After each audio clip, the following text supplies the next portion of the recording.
Drake, you ready Cool. to get started? Yeah, it's 8:31, so we can jump right in.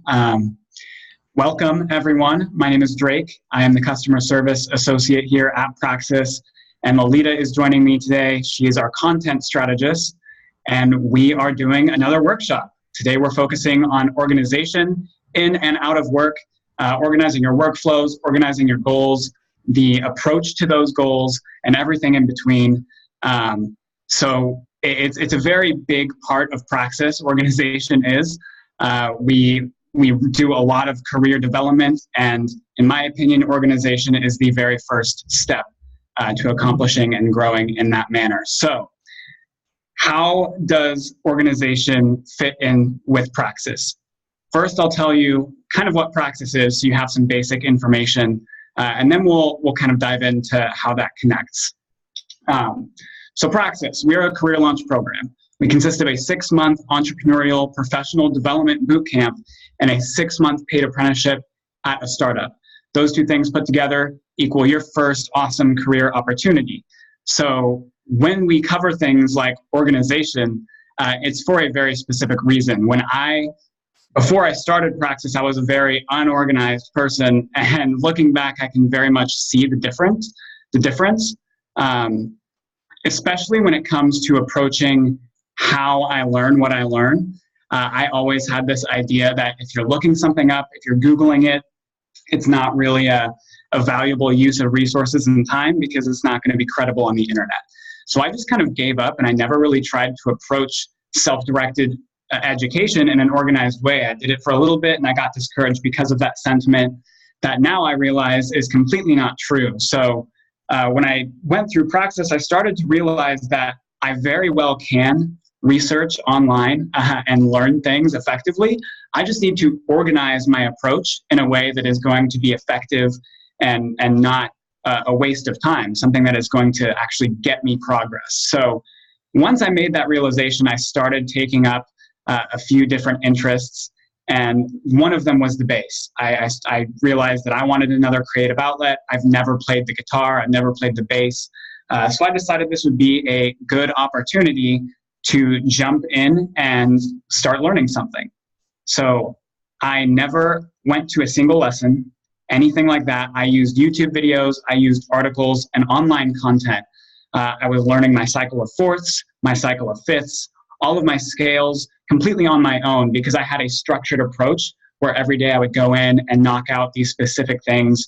And then, of course, I would learn individual songs and put all of the theory that I was learning into direct practice. So all of that got me to a point where I can now play several songs on the bass. If I'm jamming with friends, I can connect with a tune, write a bass line, and jam with them. I'm at a point where I feel very confident in my bass playing abilities, and I always thought that I needed to go to lessons or have a teacher for that very thing, but you don't. All it needs is an organized approach. So things like that are kind of what we're getting at when we talk about this kind of thing. I'm going to let Lolita jump in and tell one of her personal anecdotes of how organization has helped her in her life as well accomplish some goals. Yeah, and specifically learning this concept through Praxis. I was that kid that my mom kind of always had to tell me to make my bed in the morning. Now that I live on my own, I realize how important that is, and I've kind of tried to make that a practice in my life in general. But specifically with the point of doing things online and completing my personal goals, I didn't realize how important organization actually was to that until I joined Praxis. And at that time, I kind of had this dream in the back of my mind of starting a podcast, but it was kind of in like the idea phase. I was just like, I would really like to start a podcast, but it's too big of a project for me to do. And I always let that excuse kind of keep me from actually realizing this dream, realizing this goal. Well, when I sat down for one of my first advising sessions, the advisor basically told me, why don't you just start a podcast if you would like to do so? And I stopped to think. And I realized that the only thing holding me back was the fact that I thought this project was too big for me. I didn't realize that every single project, no matter how big or small it is, it can actually be put down into small chunks that are very easy to start and to handle if you're good at organization, if you're good at time management. And so what we did at that point was we set a start date. I'm going to release this podcast on this date. And that date was 2 months later. So what I needed to do before that was record the episodes, get an audio editing software, figure out what kind of mic I was going to use, figure out what I needed to do to be able to get this podcast platform set up. How do you release the episodes? How do you market them? I started putting together this idea, this concept of what I was going to do. And I realized that if I broke it down into chunks, I could do that. And it took organization. It took time management. And this is what Praxis taught me. It was an incredible experience. I ended up releasing, I think, 10 or 12 episodes of a podcast called Educationeering, where I talked to pioneers of education in this space that I'm so excited about. And it opened up this whole new world for me that I didn't realize was available. I didn't realize that, wow, like just you can accomplish anything if you have these basic traits, if you have these basic skills and you're able to put them together to complete any big project. So Drake, I'm going to let you take over and talk a little bit about this first concept that we're going to talk about with organization. Yeah, awesome. So before we jump into that, I just kind of want to give you guys a little bit of a roadmap of how this is going to work. We have 3 different segments that we're going to break organization skills down into. And for each of those segments, we're going to give you a few action items, a few tips.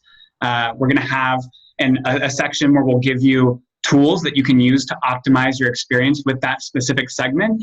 And then we're going to wrap up the segment with a quote, a small paragraph, a few lines of text that will encompass everything that we had just discussed. So we'll jump right into our first segment, which is time management. In my opinion, time management is exactly where you need to start. Organization, like I said, is a very, very important part about with career development, and it's going to be the first thing that you should start nailing down. And within organization, time management is the first thing that you should start nailing down under that umbrella. So definitely invest your time into mastering your time. And the first step that you can take to start doing that is utilizing your calendar. Whether you have a physical calendar, it's Google Calendar, whatever it is, having something where you can externalize your obligations and put it out somewhere that's just not your brain. So you're not having to stress about forgetting. You're not having to worry about, oh, I think I have something going on today, but I'm not sure. Putting everything on your calendar eliminates all of that, and it frees up a lot of mental space. So you are able to brainstorm new ideas, come up with new goals, and actionable steps to accomplish those goals. So if you have a physical calendar, if you have Google Calendar, start using it today. The minute you know you have an obligation, the minute you know you have a meeting with someone, a dinner with someone, you have a project that you need to work on, put it on your calendar. It's going to feel much better like that, I promise. When you put it on your calendar, it's almost immediate, the relief that you feel, because you know you don't have to worry about remembering anymore, because your phone's going to give you a notification 30 minutes before it happens, and you know that you're not going to forget. So definitely utilize that. That's the very first step that you can take to start getting into time management and getting a hold on that. The second step kind of zooms in and dives into that a little bit deeper.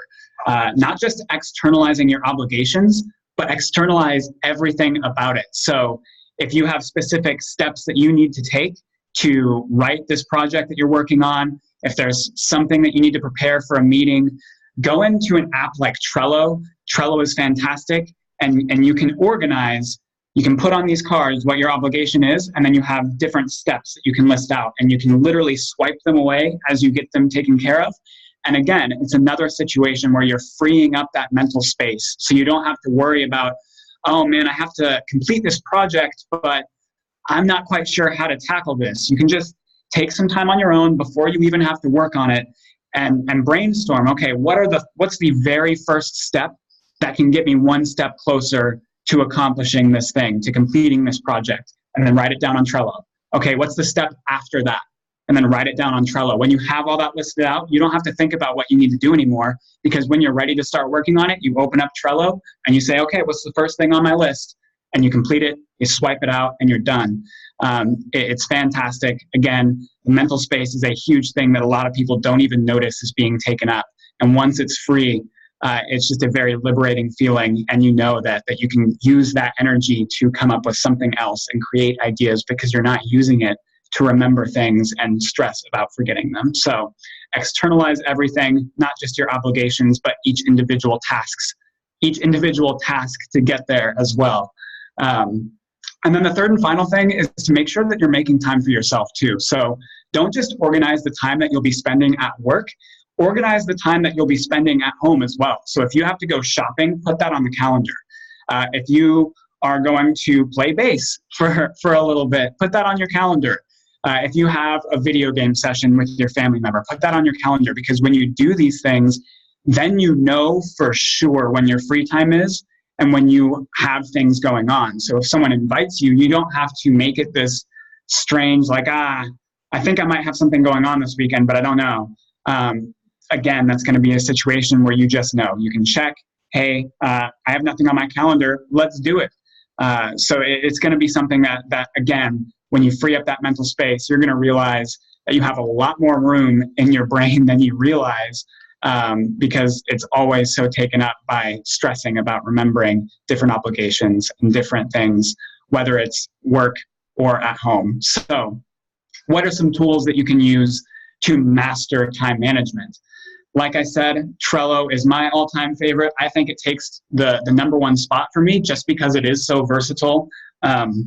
You can use it and customize it in whatever way works for you. So if you want each card to be an obligation and then have a list of steps to complete that obligation, you can do that. If you want each step to be a card and the whole Trello account or the whole Trello board to be the obligation, then you can dive even deeper into each individual step and create more steps to make up those steps. So if you are someone that's very meticulous, Trello is going to be fantastic for you. Even if you're not, it'll be fantastic for you. That's why it takes the cake for me. It's so customizable. It can be whatever you want it to be. Asana and Monday.com are both tools that do the exact same thing, but in my opinion, they're less customizable. I think Asana is very user-friendly, so if that's something that you really value, then go for Asana. But overall, Trello is going to be the most versatile and the most useful in a wide variety of situations. And then that fourth and final one is Google Calendar. Like I said, that is so important because with Google Calendar specifically, you can schedule events in 15-minute increments. So that is a lot of very individual tasks that you can schedule out, whether it's doing the dishes or maybe you want to journal for 15 minutes every morning or read 15 minutes every morning. Whatever it is, Google Calendar is going to let you be very specific. And because it's not just a physical calendar, it's going to send you notifications on your phone, on your computer. You are not going to forget because it's going to be reminding you on a regular basis. So you really have that ease of mind, that peace of mind, knowing that you're not going to forget about it. So to wrap this segment up, I have a quote from Alan Lakeen, and that quote is, "Time equals life. Therefore, waste your time and waste your life, or master your time and master your life." I think this really resonates and really encompasses everything that we just talked about, because there's a lot of minutes and hours that fly by that you don't even realize that you can be allocating and using intentionally and owning that time yourself. So be aware of your time, get that down, and then start jumping into other areas of organization, which leads us right into the next segment. That quote gets me every time. It's a question that I ask myself every morning. Is my time controlling me, or am I controlling my time? Because I think that's a very important question to ask. And that really brings us into this productivity idea.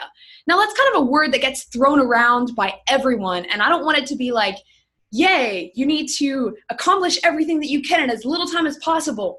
But there is a really, really good point to being able to accomplish as much as you can productively. Quickly. This isn't just about work. This is about your personal life. This is about becoming the best at what you do.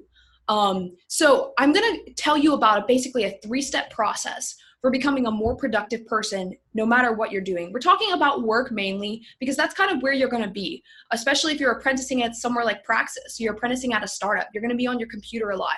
So I'm going to kind of give you a 3-step process that will help set you up for success in this kind of an environment. So the first thing is set yourself up for success. What do I mean by that? Basically, take away all distractions that could keep you from being productive and from establishing routines as you go on. So I'm going to have 3 things that I think that everyone should do to set themselves up for success and productivity. The first one is take away all the notifications that are messing with you. Most of us don't realize how much notifications distract us, especially social media. How many people like your Instagram posts? If likes come through and you get notifications for most of those, that can be a very distracting thing, especially when you're working on a project. So I would suggest, first off, if you're wanting to be a more productive person, mute as many notifications as possible. That's very easy to do. It's very simple to turn off, and it basically means that you don't allow these apps to have control of your time. You go onto the apps whenever you want to. You don't allow those notifications to take control of you. That's the number one thing that I would do. The second thing that I would do is this fun trick called black and white mode on your phone. Most of us don't think about the fact that the apps are so colorful for a reason, because we're attracted to color as human beings. It kind of makes us want to go down this rabbit hole of color, and that's why Instagram is absolutely beautiful. That's why as pictures get bigger and better, we just want to stay on Instagram longer. And it's really crazy when you turn your phone to black and white mode, how much less time you spend on your phone. So if you're wanting to be more productive and if you're wanting to take away distractions, try turning on black and white mode on your phone. If you Google it, it should be really easy to do it for your specific phone. I'm not going to worry you about the details, but try it out. It's one of the tips that I use if I need to spend time on my phone, but really don't want to have any kind of distractions. And the third thing that I would do is get an ad blocker for your browsers. It's possible to do this for almost any web browser, specifically Google Chrome and Safari, which are the main ones that we use. I would set up an ad blocker for all of those, because ads distract us a lot whenever we're on different web pages, whether it's just an annoying distraction or whether it's actually something time consuming that takes away from what we're doing. If you want to be able to read things without having ads pop up, definitely put an ad blocker in. Those are 3 things that you can do today, right now. They're very simple, but they're going to give you a foundation, a platform from which to build, which brings us to the second point, the second thing that I think is very important for you to do to establish a productivity routine. And that is find routines that work for you. Now, I'm going to talk about 3 routines that I really, really like and I think are important. But again, I think that it should be your job to study other routines and find what actually works for you. Drake's going to talk about routines in a little bit in your personal life that are going to be really good. I'm going to talk about 3 routines specifically at work that are going to be really amazing for you to establish in your life. My first one is zero inbox. Now, if you've ever been to Praxis, you're going to hear us talk about email a lot because it's one of the most important ways of communicating in the business world. Now, same thing with time. You can control email or your email can control you. And that's a question I think you should ask yourself. Does your email control you or do you control it? One of the ways that you can control your email is to make sure that you have 0 emails in your inbox. Now, if you have 300,000 in your inbox right now, it's going to take a little bit of time to sort through those. But I would suggest getting through those as fast as possible, getting to 0 emails as soon as possible, and then from there, unsubscribe from all the email lists that you don't want to be a part of, that aren't actually bringing value to your life. And then every single day, clear out your inbox to 0. No questions asked. This is going to be so valuable for you as you go on, because no matter what happens at the end of the day, you can say, I accomplished at least one thing. I cleared out my email inbox. I don't have anything in my email. And then you can always come with a fresh face to your email inbox. This is a very, very valuable routine that I think everyone should implement in their professional life. The second routine is have somewhere to put down your ideas. One of the most distracting things to me as an intellectually curious person is the fact that I am constantly having ideas just bouncing off in my brain. And if I'm not putting them down anywhere, I'm liable to follow those ideas wherever they take me. Now, that's not necessarily a bad thing unless I'm trying to be productive in a specific area.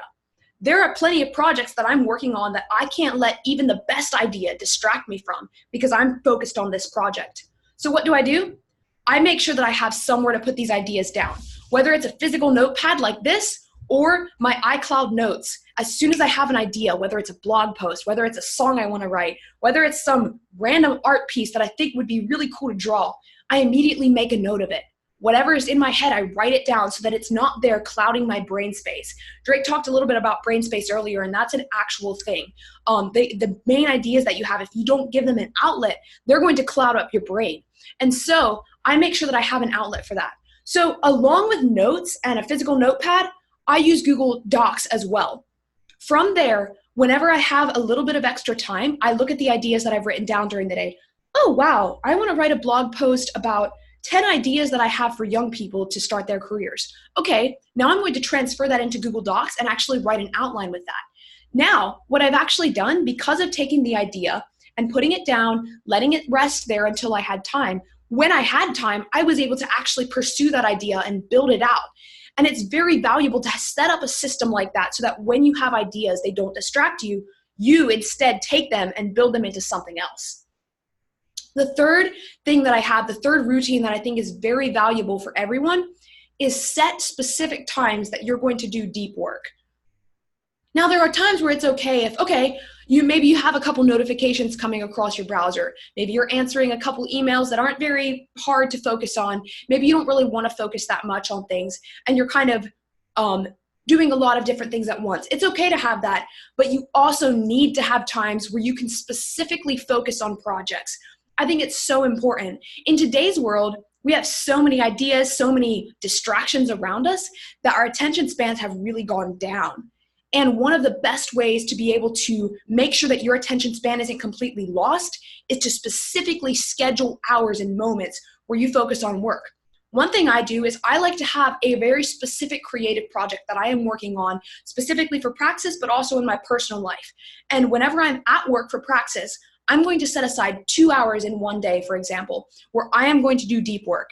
And this time I mute all my notifications. The staff knows that if they need to contact me, they can text me because that's through my phone. That's the only notifications that I actually have turned on. And I have everything else muted. The only thing I do is I get up for a 5-minute break every 25 minutes to be able to give my head a little bit of clear space. But other than that, the only thing I focus on is this creative project. There are no other browser tabs open. There's nothing else that can distract me. It's only this project. I think you should try that out if you're wanting to be more productive and see if that doesn't change your life. All right, so my third point to kind of bring this all together, not only do you have to set yourself up for success, establish routines that are good for you, but you also have to challenge yourself to never stop growing in this area. The thing is, we live in a world of innovation. There are all kinds of new tools. There are lots of new ideas, and there's so many people that have a lot of great ideas for productivity in the world in which we live today. And that's going to change depending on who you are. So number one is find new tools. Challenge yourself to consistently find new tools that streamline your workflow. Chuck Grimmett, one of our colleagues, is the best person at this. Whenever I got my Mac, I actually sat down with him for an hour and a half just to ask him about the tools that he uses for his Mac to streamline his productivity. That's an amazing thing, and I really appreciated him looking for tools. If you are the person that knows the tools that they can use at their disposal, you're gonna be amazed at how much more your productivity goes up. The second thing is find new methods. Follow people who are really good at time management, who are good at productivity, and try those new methods out. If they don't work for you, you can stop, you can go on to another thing, but challenge yourself to keep finding new things. And then finally, keep pushing yourself. Can you cut in half the time that you're taking to answer your emails? Try it. It's great to experiment. It's great to push yourself. Personally, right now, I'm trying to cut down the time that I can do my work into about 4 to 6 hours. I don't know if it's possible. If it's not possible, that's going to be fine, but I'm trying to figure it out. I'm pushing myself to see how much work I can get done in that amount of time. And I'm challenging you to do the same thing as well. You'll be surprised at how much your productivity levels go up. All right, so productivity tools specifically. One of the best ones is Evernote. Now, I use iCloud Notes because I just have that on my computer and my phone and just haven't gone into Evernote. But Evernote, as far as a beautiful, seamless transition and a really pretty interface to keep your notes and the ability to connect to other apps, Evernote is probably the best note-taking app available. The second app that I'm going to talk about is Pocket. Now, Pocket, I could talk about for hours because it is amazing. I'm the kind of person that always loves new ideas. I love learning new things. I love reading new articles. I love watching videos, and people know that. So people send me links to check out. People send me articles, and those are not all bad. They're not bad at all. But if they're controlling me, if I'm reading them at a time when I would like to focus on other things, then is that article really that great? So what I do is I save them to Pocket. With Pocket, I can have a little Chrome extension, and all I have to do is open the link up in a tab, click the little Pocket icon in the Chrome extension, and it immediately saves it. That way, whenever I have a little bit of extra time, whenever I would like to take a break and learn something new, I can go to it. But then we're back to me controlling my time and not my time and my ideas controlling me. And the last two apps that I'm going to talk about are very similar to each other, and they're just fun, to be honest.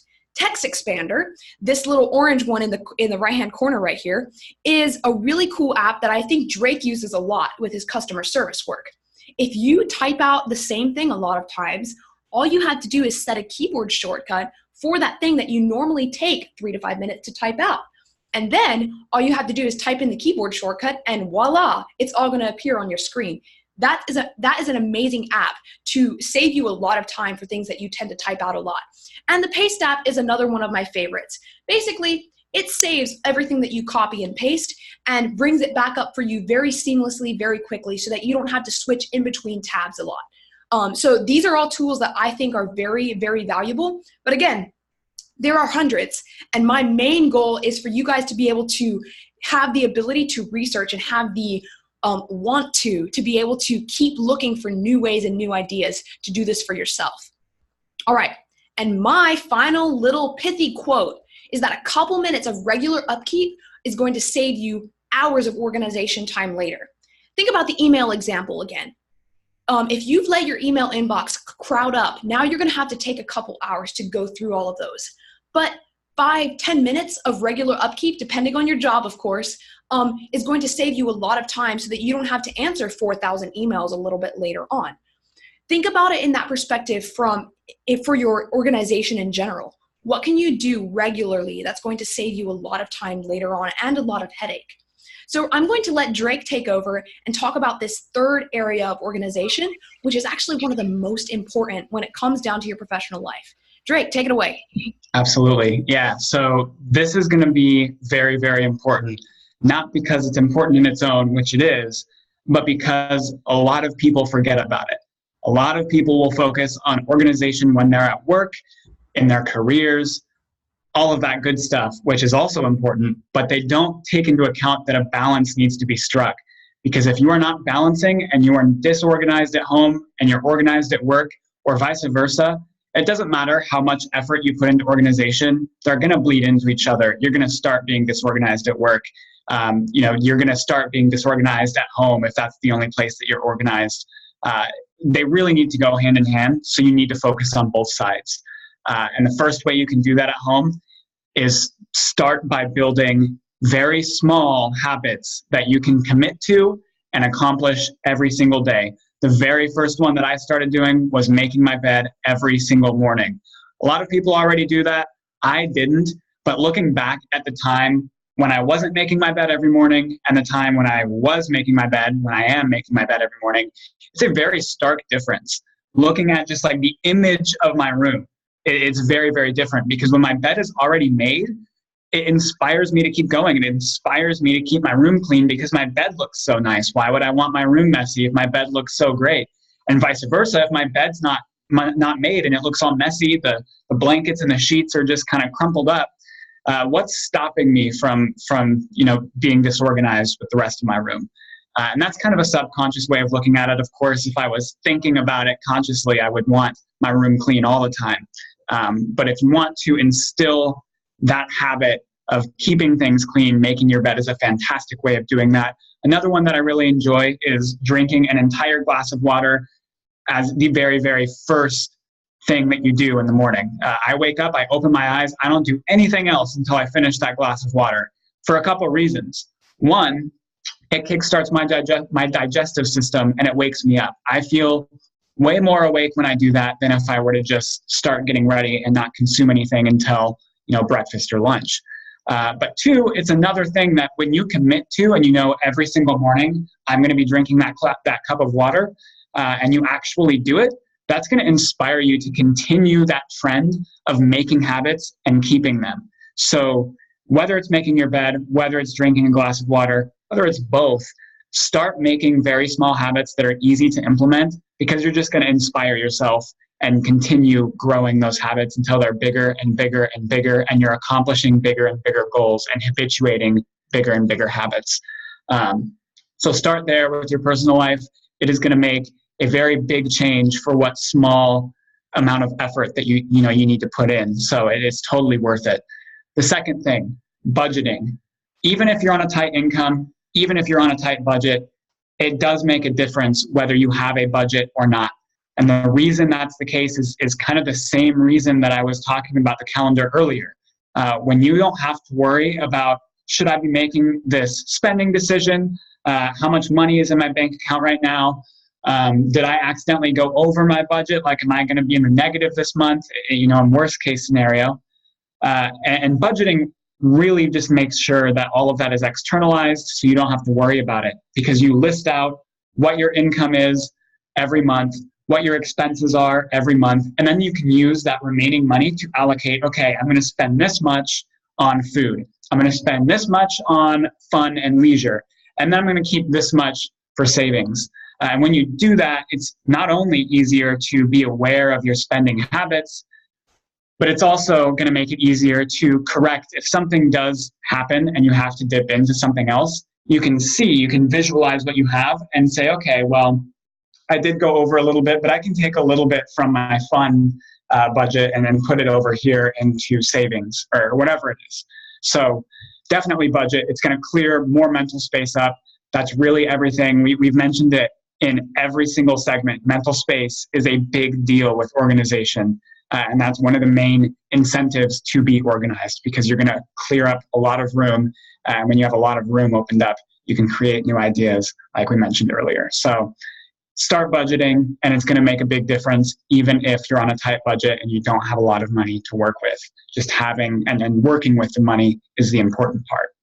And then the third and final thing is taking on personal development projects. So when you're at home and you're not at work, find something that you like, a skill or a hobby or an activity that you want to develop and get better at, improve on, but make sure that it's something that you really enjoy. It's a creative outlet. It's just something that's fun for you. You get to do it with your friends, whatever it is.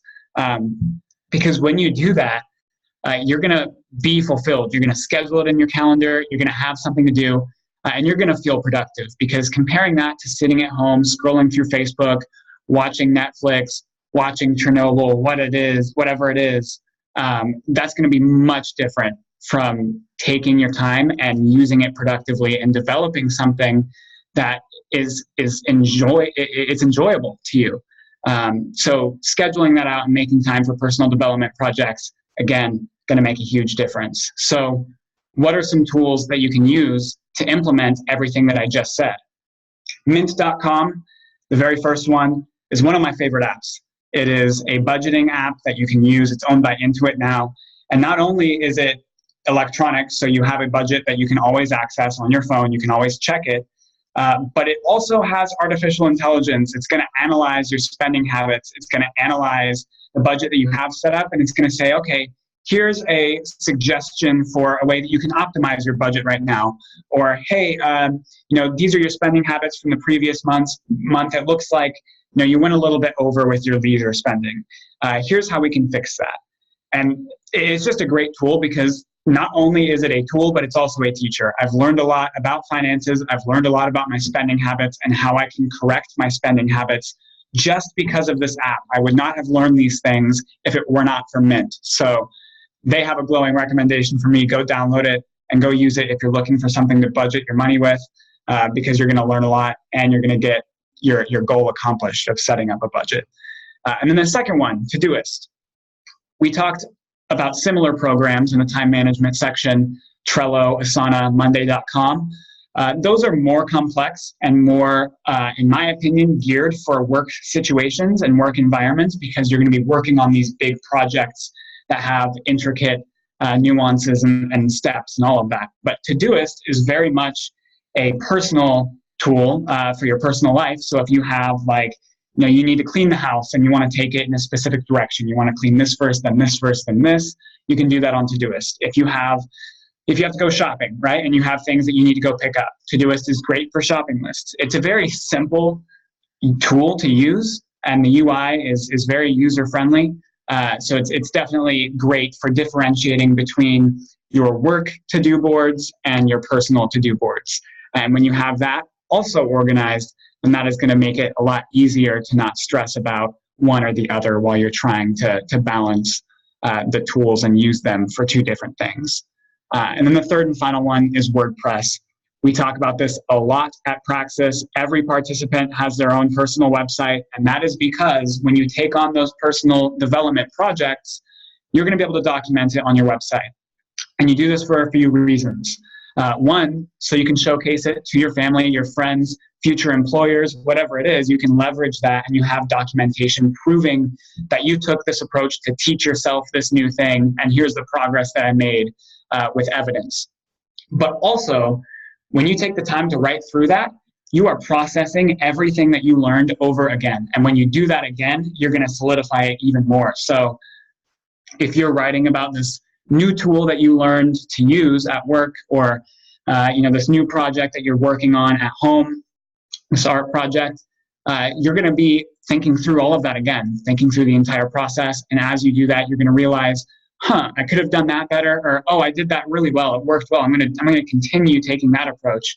And it gets you thinking. So not only can you leverage it in the future because it's evidence of what you've done, but like I said, it's going to solidify that everything that you are doing and what you have done. So definitely download all three of these. Get an account with WordPress, I guess, would be not so much downloading. But for the wrap up of personal life, I just want to say that you should invest just as much time in your personal life as you do your career, because this is going to keep both areas fruitful and productive, and most importantly, in balance, so that way they're not bleeding into each other, they're not harming each other because one's disorganized and one is, and that work-life balance is so, so crucial for your mental health. So definitely put as much time when you go home into developing as you do when you're at work.